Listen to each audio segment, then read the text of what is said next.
إلا الله محمد رسول الله علي ولي الله مسيح رسول الله وخليفته بالعباس.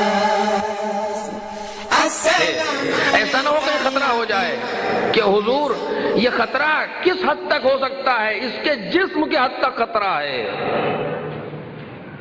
اگر یہ ایکسیڈنٹ کر دیا خدا نہ کرتا اس نے، پیر ٹوٹ جائے گا، ہاتھ ٹوٹ جائے گا، بہت سے بہت مر جائے گا، اور تو کچھ نہیں ہوگا اس سے زیادہ.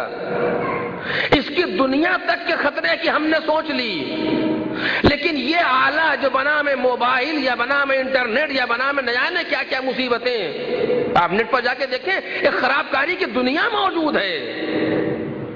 بہت اچھا ریلیشن پیدا کر رہے ہیں فیس بک کے ذریعے سے.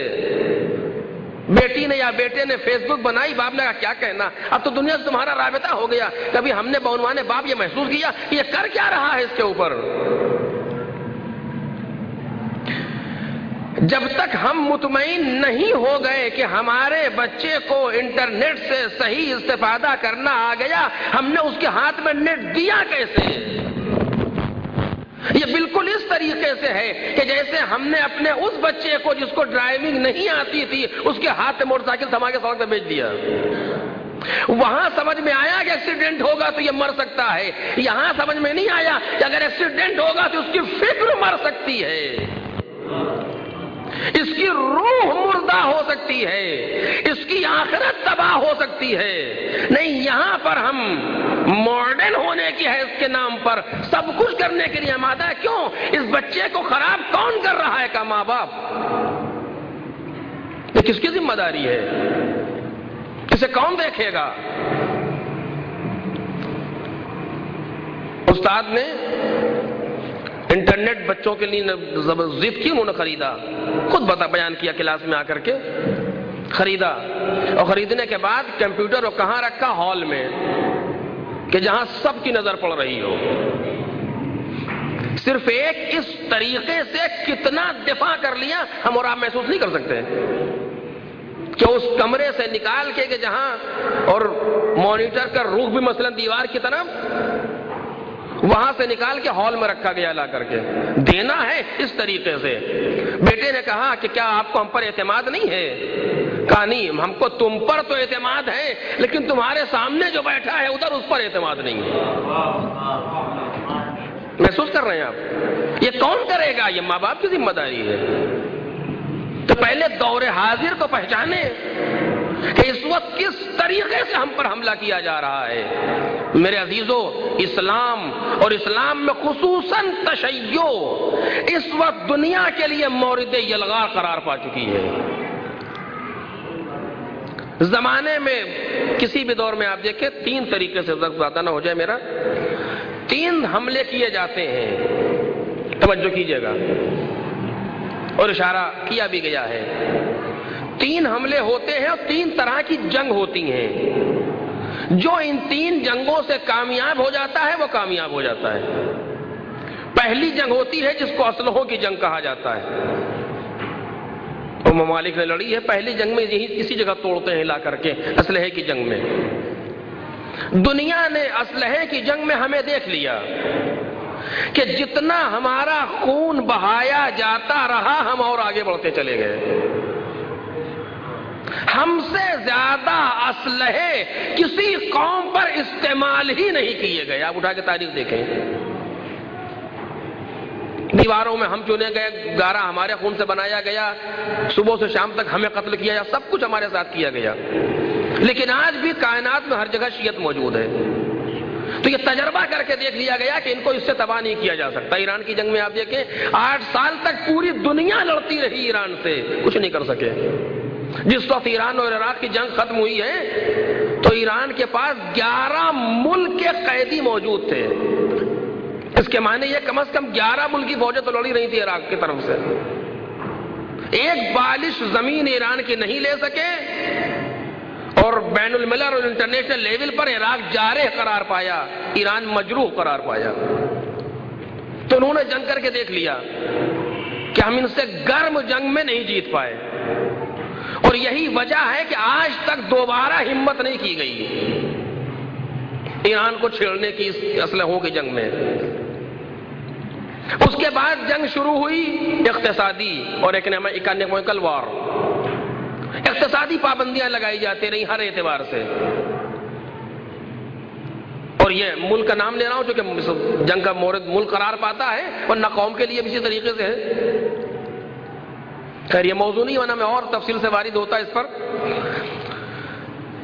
30 سال سے ہر مرتبہ کوئی نہ کوئی نئی پابندی، کوئی نہ کوئی نیا طریقہ، لیکن اس کے بعد بھی انہوں نے دیکھ لیا کہ اس پر بھی ہم ناکام ہو گئے، اور دنیا سوچ نہیں پا رہی کہ وہ ملک جس کی آبادی 30 ملین اور 35 ملین ہو تو وہ 20% گیہوں خرید رہا ہے باہر سے، اور جب اس کی آبادی 70 ملین ہے تو گیہوں بیچ رہا ہے۔ یہ کیسے ہوا؟ اور اتنی اقتصادی پابندیوں کے باوجود تو انہوں نے یہ بھی دیکھ لیا کہ اس جنگ میں بھی اب ان پر قابو نہیں پا سکتے۔ تشیع کو توڑنے کے لیے کیا کچھ نہیں کیا گیا تاریخ میں، فاقوں کی نوبت آئی ہے۔ اتنا اکنامکل وار اس طریقے سے ہو چکی تھی ایک زمانے میں کہ ایک سالم کپڑا بچا تھا سیدانیوں کے پاس کہ جس کو پہن کے ایک کے بعد ایک نماز پڑھتی تھی۔ یہ سب دنیا نے کر کے دیکھ لیا ہمارے خلاف، اور اس جنگ میں بھی لوگ کامیاب نہیں ہو سکے ہمارے مقابلے میں۔ اب ہمارا زمانہ اس وقت، چونکہ یہ کرنٹ میڈیا، پرنٹ میڈیا، نہ جانے کون کون سے میڈیا، اس وقت جو یہ بات چل رہی ہے یہ آخری جنگ کا زمانہ ہے، اور اس جنگ میں اگر ہم کامیاب ہو گئے تو پھر اس کے بعد الیوم یئس الذین کفروا ہے۔ وہ کون سی جنگ ہے جو تیسری جنگ کہلاتی ہے؟ وہ جنگ ہے کلچر اور ثقافت کی جنگ۔ اس وقت ایران، دوسرے ممالک اس جنگ کو لڑ رہے ہیں، اور ہم اور آپ بھی اپنے گھر میں بیٹھ کے اسی جنگ کو لڑ رہے ہیں، جو ثقافت کی جنگ ہے، آپ نے سنا تفصیل سے، اور کلچر کی جنگ ہے۔ اس کا دفاع ہم کیسے کر سکتے ہیں؟ دیکھیے، اگر کسی بچے سے کہنا ہے کہ یہ غذا حرام ہے، اسے نہ کھاؤ، تو ضروری ہے کہ اس کے مقابلے میں اسے حلال غذا دی جائے، کیونکہ جب بچہ بھوکا ہے، اس کو بھوک لگی ہے، اور آپ کہہ رہے ہیں یہ حرام ہے اسے نہ کھاؤ، تو پھر بالآخر کیا کھائے؟ اس کا انتظام ہماری ذمہ داری بعنوان باپ، ایک ماں کی ذمہ داری بعنوان ماں، تو اس کے مقابلے میں الٹرنیٹ اسے کچھ دینا چاہیے۔ تو اگر ہم ثقافت کی جنگ لڑ رہے ہیں، کلچرل کی جنگ لڑ رہے ہیں، اور یہ کہہ رہے ہیں کہ یہ کلچر خراب ہے، یہ ثقافت اچھی نہیں ہے، تو اس کے مقابلے میں ہمیں کوئی ثقافت اسے دینا چاہیے، کیونکہ بچہ احساس کمتری کا شکار نہیں ہے، اس کو ابھی اتنی توجہ نہیں ہے کہ کیا چیز ہے۔ ہم احساس کمتری کا شکار تو نہیں ہیں، ایسا تو نہیں ہے کہ مشکل ہمارے ساتھ پیدا ہو رہی ہے، والدین کے ساتھ، کہ اگر اس کو ہم ایک چیز سے روک رہے ہیں تو دوسری چیز الٹرنیٹ کیا دیں اسے؟ کون سی ثقافت ہے کہ جو اس وقت غرب کی ثقافت کے سامنے کھڑی ہو سکے؟ کہ صرف ہمارا اسلامک اور خصوصاً اہل بیت کی ثقافت ہے کہ جو روک سکتی ہے اس وقت دنیا کی تمام بری ثقافتوں سے۔ اور اسی لیے سرکار نے فرمایا کہ ادبوا اولادکم علی ثلاث خصال، اپنی اولاد کا ادب کرو ان 3 خصلتوں پر۔ سب سے پہلی چیز حب نبیکم، نبی کی محبت پیدا کرو بچوں کے اندر، حب اہل بیت، اور اہل بیت نبوت کی محبت پیدا کرو، وقراءۃ القرآن، اور قرآن کی تلاوت اور قرآن کے پڑھنے کی طرف رغبت دلاؤ بچوں کو۔ آپ سچ بتائیں کہ بعنوان باپ یا بعنوان ماں ہم نے کتنا وقت اپنی اولاد کو اس چیز کی تربیت پر دیا ہے؟ ایک دن اگر ہمارا بچہ اسکول نہ جائے مثلا تو زمین اور آسمان یا قلابے ایک کرنے پر آمادہ ہو جاتے ہیں۔ اتنا پیسہ ہم خرچ کر رہے ہیں، اتنا اچھا اسکول ہے، وہ اچھا کیسا ہے وہ آپ جانتے ہیں، مجھے اس پر اس وقت بحث نہیں کرنا ہے، میں تو ایک کلی بات کہنا چاہ رہا ہوں۔ لیکن یہی بچہ مثلاً اگر نماز نہیں پڑھتا تو ہماری صحت پر کوئی اثر نہیں پڑ رہا، یہی بچہ مثلاً اگر روزہ نہیں رکھتا تو ہمیں کوئی پریشانی نہیں ہے، یہی ہماری بچی مثلاً اگر خدا نہ کرتا بے حجاب ہے تو ہمیں کوئی پریشانی نہیں ہے۔ تو یہ ثقافت کو تو ہم خود بگاڑ رہے ہیں، مصیبت کو تو گھر میں ہم خود لا رہے ہیں۔ اور جب ہم نے اس طریقے سے بچے کی تربیت کی ہے تو اب پھر کیوں رونا ہے کہ ہماری اولاد خراب ہو رہی ہے؟ خراب ہو نہیں رہی ہے، ہم نے خود خراب کیا ہے۔ میں اپنے لیے عرض کر رہا ہوں، آپ تو سب مجھ سے بہتر ہے۔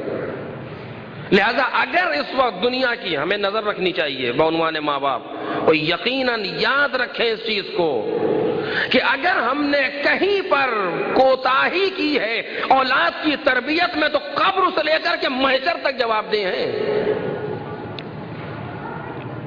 کیونکہ اس سے بڑی چیز، اس سے بڑی نعمت پروردگار نے ہمیں دی ہی نہیں۔ ولائے آل محمد کے بعد اگر کوئی نعمت بعنوان نعمت پروردگار ہمیں عطا کر رہا ہے تو اولاد ہے۔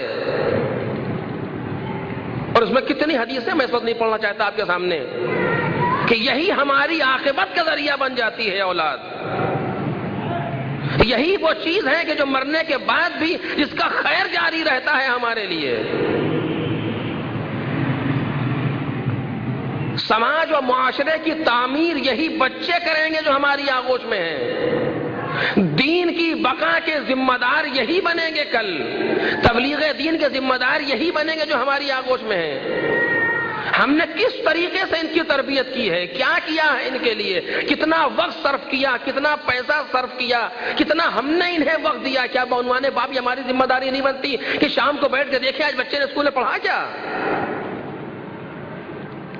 کیا ہماری ذمہ داری نہیں بنتی کہ ہم چیک کریں کسی عنوان سے کہ یہ کیا ہو رہا ہے؟ رات میں اگر مثلا 1 بجے 1:30 بجے بچہ میسج کر رہا ہے تو کہاں کر رہا ہے؟ اگر موبائل اس کا چل رہا ہے تو کیوں چل رہا ہے؟ اگر رات میں 2:30 بجے 3 بجے میری بیٹی میرا بیٹا انٹرنیٹ پہ بیٹھ کے کہیں کچھ کر رہا ہے تو کیا کر رہا ہے آخر؟ کون ذمہ دار ہے اس کا؟ ماں باپ ذمہ دار ہے۔ کچھ لوگ تو ادھر سے اتنی آسانیاں دیتے ہیں کہ وہ آسانیاں، وہ راحتیں، وہ آسائشیں بچوں کو خراب کرتی ہیں۔ کچھ لوگ اس طرف سے برعکس اتنی سختی کرتے ہیں کہ وہ سختیاں بچوں کو برباد کر دیتی ہیں۔ اسلام دونوں کا مخالف ہے۔ نہ اس طریقے سے بے نکیل آسانیاں فراہم کی جائیں کہ لا یبالی ہو جائے اولاد، اور نہ اس طرف سے اتنی سختی کی جائے اولاد پر کہ وہ مخالفت پر آمادہ ہو جائے۔ پیغمبر ارشاد فرماتے ہیں صلی اللہ علیہ وآلہ وسلم،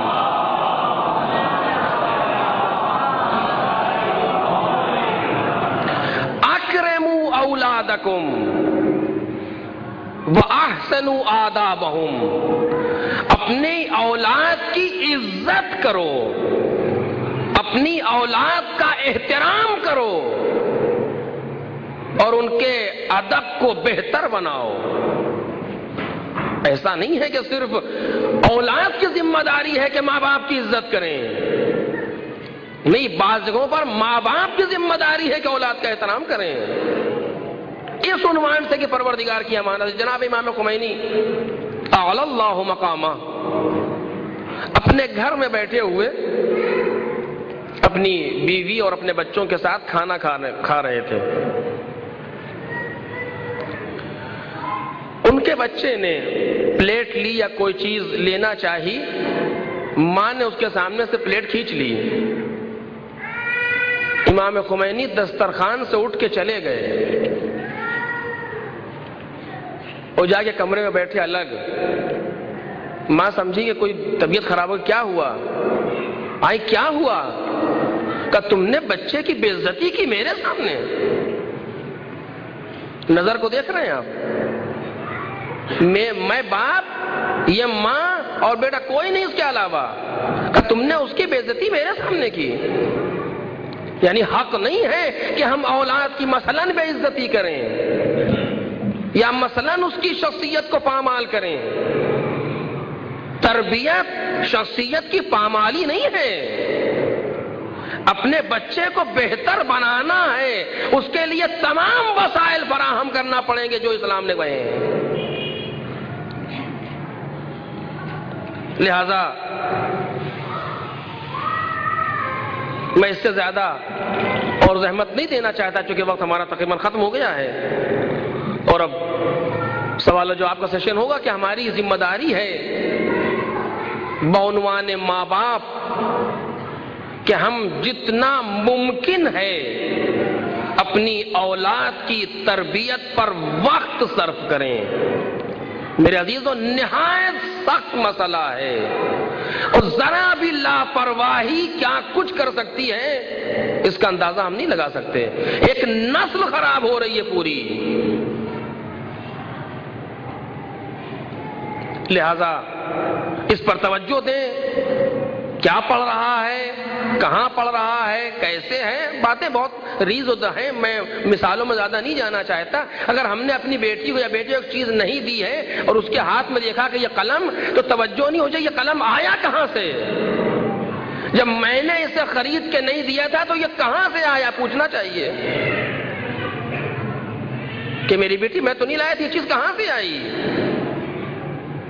محسوس کریں ماں باپ کی حیثیت سے۔ ممکن ہے کہ یہ باتیں بڑی چھوٹی نظر آ رہی ہیں، لیکن یہی چھوٹی چھوٹی باتیں ایک دن جمع ہو کر کے اتنا بڑا بلاسٹ ہوتا ہے کہ پھر معاشرے میں منہ دکھانے قابل نہیں رہ جاتا انسان۔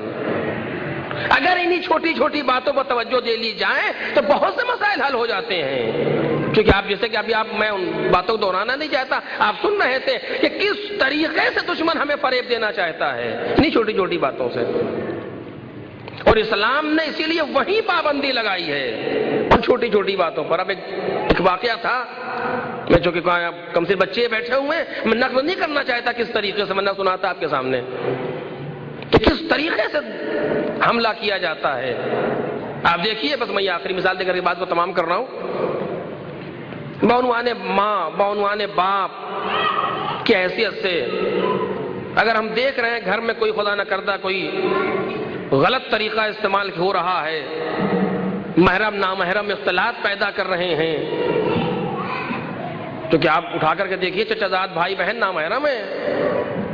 اگر نامحرم ہے تو کیا معنی ہے ہنسی مذاق کے آپس میں؟ اگر نامحرم ہے تو کیا معنی ہے میسجنگ کی آپس میں؟ جناب امام علیہ الصلوۃ والسلام نے ابو بصیر جیسا صحابی، یا ابو بصیر اتق اللہ، ابو بصیر پروردگار سے ڈرو، کیا کیا؟ کوئی خاص چیز نہیں ہماری آپ کی نظر میں، نابینا ہے ابو بصیر۔ مجھ جیسے انسان کو ایسی باتیں نہیں کہنی چاہیے کیونکہ ہم اہل نہیں ہیں، لیکن صرف نقل کر رہا ہوں۔ ایک بچی کو قرآن پڑھاتے تھے ابو بصیر، ایک لڑکی کو، ایک دن ہلکا سا مذاق کر دیا، دوسرے دن امام کہتے ابو بصیر اتق اللہ، ابو بصیر اللہ سے ڈرو، تمہیں کس نے حق دیا تھا اسے مذاق کرنے کے لیے؟ استاد ہے، نابینا ہے، لیکن امام کی نگاہیں سخت ہیں۔ کیوں اسلام نے روکا ہے کہ اختلاط پیدا نہ ہو؟ ہم گھر میں اگر اپنے بچے کو ایسی تربیت کر دیں کہ محرم و نامحرم کو الگ ہونا چاہیے، تو کالج میں، اسکول میں جہاں ہوگا یہ خود کھڑا ہوگا سامنے کہ ہم نہیں بیٹھ سکتے اس کرسی پر جس میں ایک طرف نامحرم بیٹھی ہے یا بیٹھا ہے۔ ہم نے گھر میں عادت ڈالی ہے اختلاط محرم و نامحرم کے لیے، بعنوان چچا بھائی، بعنوان ماموزاد بہن۔ اسلام کیوں یہاں پر روک رہا ہے؟ کوئی خاص بات نہیں ہے اگر دو نامحرم نے دو کلمے گفتگو کر لی، لیکن بات یہیں تک نہیں ٹکے گی۔ آپ دیکھیں اگر ایک ڈھال پگاڑی ہو نشیب کی طرف، تو جو سمجھدار ڈرائیور ہے وہ شروع سے بریک لگانا شروع کرتا ہے کہ اگر گاڑی نے اسپیڈ پکڑ لی ڈھال پر، وہ درمیان میں اچانک بریک لگاؤ گے تو پلٹ جائے گی، رک نہیں سکتی۔ لہذا بہتر ہے وہیں سے بریک لگاؤ اس پر تاکہ کنٹرولیبل اترے یہ گاڑی۔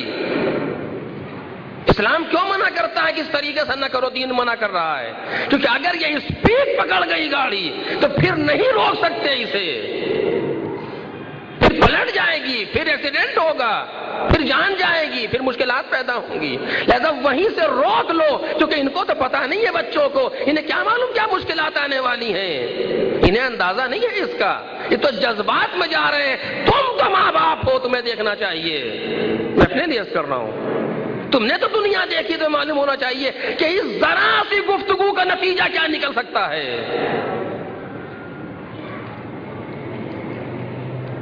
ممکن ہے کہ میں جسارت کر رہا ہوں دہن سے بڑا جملہ, لیکن بہرحال تو خود بھی ایک باپ کس طرح رکھتے ہیں اپنے لیے عرض کر رہے ہیں آپ کے سامنے کہ ہمیں توجہ ہونی چاہیے. پروردگارا بحق محمد و آل محمد, ہم سب کو بعنوان والدین اپنی ذمہ داریوں کی ادائیگی کی توفیق مرحمت فرما.